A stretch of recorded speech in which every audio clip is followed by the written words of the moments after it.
All right, so 31 was HCN. Okay, and when we taught you to do, when I taught you to do molecular shapes, we always started with electron pair. No, I'm sorry, not electron pair. Electron dot notation. So we started with hydrogen with one dot. Carbon had 1, 2, 3, 4 dots for the 4 valence electrons on carbon, and nitrogen would have 5 dots. Okay, let's see, where's mine?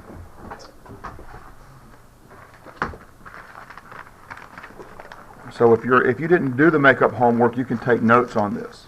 You should be taking notes on this because this will help you on the test. Okay. All right. So hydrogen is here in the first row of the periodic table. It's the first element. It only has 1 valence electron. That's where the 1 dot comes from. Carbon is in the second row, so this is its valence level or bonding level. And in that bonding level, it has an electron for every element in that row up to that element. So we got 2 electrons in the S sublevel, 2 in the P, for a total of 4 dots. Nitrogen has 5. It's the next element. And that's where we get all those dots from. Okay. Now what we want to do is to get hydrogen to have 2 electrons and both the carbon and the nitrogen to have 8. We want to get them, that will make them more stable by doing that. So by sharing this electron here and sharing this one and this one and this one between the carbon and the nitrogen, that will give each of those elements the number of electrons they need. So sharing electrons makes it possible for that element to basically use that electron to be more stable. And we then go and squeeze the electrons in between the symbols. Okay. I don't see some people taking notes or grading papers. What's going on? That's what I ask you to do. That's a classwork assignment. Okay. This is helping you on the test. I don't know why you don't want to do well on the test. Doesn't make sense to me. But on the other side of that is, if you're not doing what I tell you to do, then you're also refusing to cooperate, and that's something I can write you up for. Do we really have to go that far to get you to do your work? Okay. So then what we're going to do next is we're going to write a Lewis formula where we draw a single line for each one of the sets of electrons that are shared, but only for shared electrons. So in this case, I've got 3 shared pairs. I said sets, I mean pairs. But we're going to replace the pairs with lines. So I've got 3 pairs here that are shared. I'm going to replace it with 3 lines. 1, 2, 3. And then I put a nitrogen symbol, and I put the lone pairs over there. Have to stay there. All right, we're going to go back to this shape right here, the Lewis dot formula, and we're going to look at the sets of electrons around the central atom. And there are 2. There's one set here and another set here. Okay, so the next thing we're going to do then is an electron pair shape, where we try to find an arrangement that gets those 2 sets of electrons as far apart as possible. Now if you think about it, if you close your eyes and think about 2 things coming out of a central point, the furthest you can get them apart is opposite each other, right? And that's called linear. So we're going to put one on one side and one on the other. That's as far apart as we can get them. We put the electron pairs over there. Now this is following what's called the Vesiper theory, valence shell electron pair repulsion. Those electron pairs are repulsing. They're pushing apart, and that's why they're out there on the opposite sides. And it makes a linear shape here. This is a linear electron pair shape. And the next thing is to replace sets of electrons with the element symbol if they are shared. Replace sets of electrons with the element symbol if they're shared. We're not going to replace those that aren't shared. In this case, all of them that we drew out here are shared.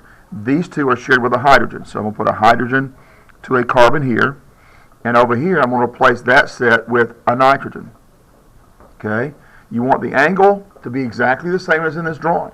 If we had any lone pairs, those would remain on there, but we don't in this case. Now we have to figure out whether it's linear or not. I mean, we have to figure out whether it's polar or not. All right? So the first thing to do is to figure out whether the bonds are polar. In this case, I have 2 different types of bonds. Okay, I've got a hydrogen to carbon bond and a nitrogen to carbon bond.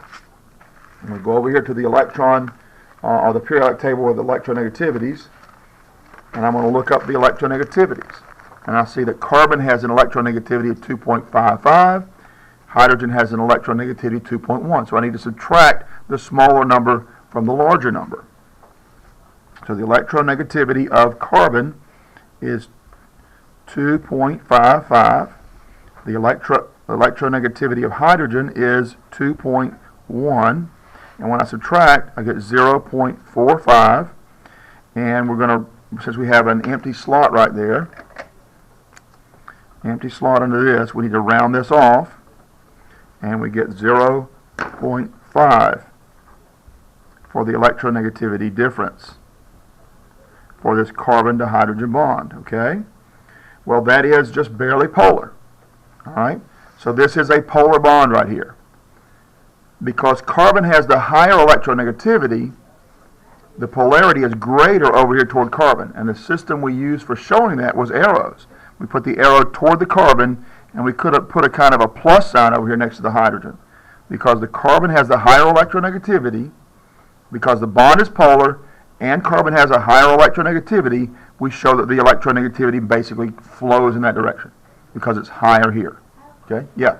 It's like after you subtracted it and it's 0.5, because it's smaller than 2.55, that's why you distributed it? It's polar because the electronegativity is between 0.5 and 1.5.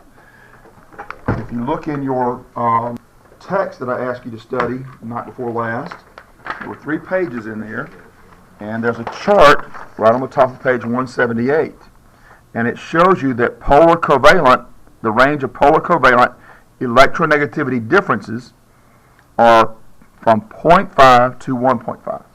That's the polar range. The nonpolar range is 0 to 0.3, ionic is 0.1, 0.7, and to infinity. Okay? Now those are generalizations. We're really, really simplifying it to the point that sometimes they don't really predict what's going on, but for this class it's a place to start. Okay? Yeah, because I had asked one of my friends about that, and they said that theirs ain't like that. Right? They said they don't use that same chart. Right? What do they use? Oh, I don't know what they use, but he said that, like the unclear, he said they don't have the unclear on there. But Is he goes to school here? Yeah, he goes to there. Okay. Well, other teachers may teach it different ways, okay? But the basic idea is the same, okay? Some teachers may teach it from 0 to 0.5 is nonpolar and they don't have an unclear range, okay? But again, even with these, because there's so many other factors that really go into polarity, we're simplifying it to the point that it's stretching it beyond sometimes where it won't work anymore. It doesn't really tell what's going on. So we're generalizing to make it really, really simple. Yeah. Okay? But this is, I took these ranges out of the most recent textbook for the CP level class. Okay? Now, so other textbooks do have different ranges. Yeah. They do. Okay? In fact, when I was in college, I remember our nonpolar range was 0 to 0.5, and then we had an unclear range from 0.5 to 0.7. So, you know, different authors will look at it in slightly different ways. But it's, you know, we treat chemistry in high school like it's a black or white thing. It's either this or it's that, because it makes it simpler to understand. In fact, it's much more a rainbow, a range that gets shades from one to the next. And so some things are really, really clearly polar, and some things are clearly ionic. But in reality, there's some bonds that are a little bit in between polar and ionic, you know? So we treat it like it's black and white when it isn't really black and white. Okay, just to make it easier to understand at a high school level. Okay? All right, so that's one of those kind of things happening. All right, so now we've got to look at the electronegativity between carbon and nitrogen. And nitrogen's electronegativity is 3.04 and carbon's is 2.55. So the electronegativity for nitrogen is 3.04. The electronegativity for carbon is 2.55. And we subtract those. 0.49. Okay. And that again is going to, well, we don't need to round it up really, okay? Because it's 0.49 is 0.49, right? But it's awfully close to 0.5, isn't it? Okay.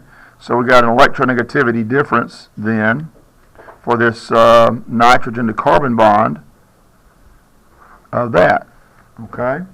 Well, in this case, you could leave it like this, or you could say, well, even though it's awfully close, if it's awfully close, we can see that nitrogen is still higher than carbon, so it's still kind of going in that direction, isn't it?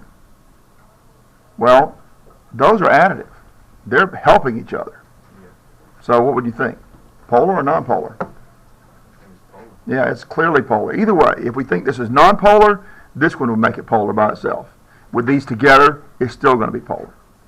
Okay, but you have to put the arrows on there to help you figure it out. Now, some people may be good enough to do it without the arrows, but listen, don't take shortcuts at this point. Okay, when you take shortcuts, that's when mistakes happen. All right, use all the tools that are available to you. Okay. Can you always put a plus if it's polar? Say what now? Can you put like, The plus arrow thing? yeah. Yeah. What about if it's like ionic or non-polar? Well, you wouldn't use arrows for nonpolar. You can still use the arrows if it appears to be in the ionic range. Yes. Okay, how do you find out if it's non-polar? Well, if it's non. For molecules to be polar, they have to meet two conditions. Okay. The two conditions are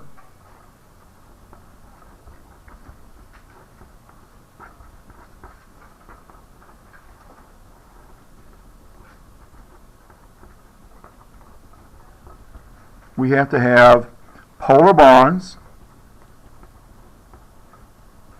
and two, we have to have an uneven arrangement.